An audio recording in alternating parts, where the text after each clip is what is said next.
Bonjour à tous et à toutes.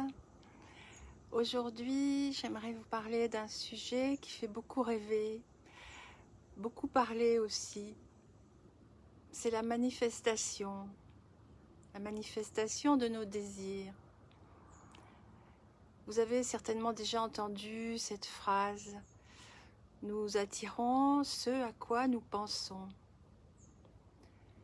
Mais est-ce vraiment aussi simple ? Pendant longtemps, j'ai moi-même été fascinée par cette idée. Et puis, en me plongeant dans la psychologie, la conscience, la méditation et l'observation de la vie, j'ai découvert quelque chose de plus subtil et beaucoup plus intéressant à mon sens. La science ne montre pas que nos pensées créent magiquement notre réalité.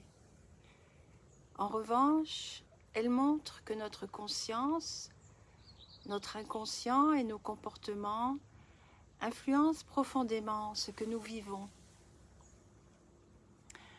Notre esprit conscient, c'est la partie de nous qui formule des projets, qui fixe des objectifs et qui dit « je veux changer de vie, je veux rencontrer quelqu'un, je veux retrouver la sérénité ».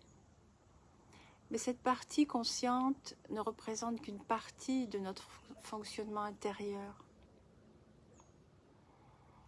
Sous la surface se trouve notre inconscient. Là vivent nos croyances, nos peurs, nos blessures, nos habitudes et tous ces programmes que nous avons construits au fil de notre histoire. Et parfois, c'est là que se joue le véritable obstacle. Parce qu'il arrive que nous désirions quelque chose de tout notre cœur, tout en portant inconsciemment la croyance inverse. Pendant longtemps, je croyais vouloir retrouver la joie de vivre après une rupture. Mais au fond de moi, une partie avait peur de revivre, peur d'être à nouveau blessée.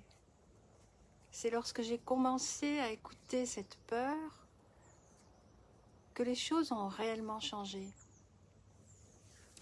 Une personne qui souhaite vivre une relation croit souvent au fond d'elle-même qu'elle n'est pas digne d'être aimée. Une autre peut rêver de lancer un projet qui lui tient à cœur et être paralysée par la peur de l'échec.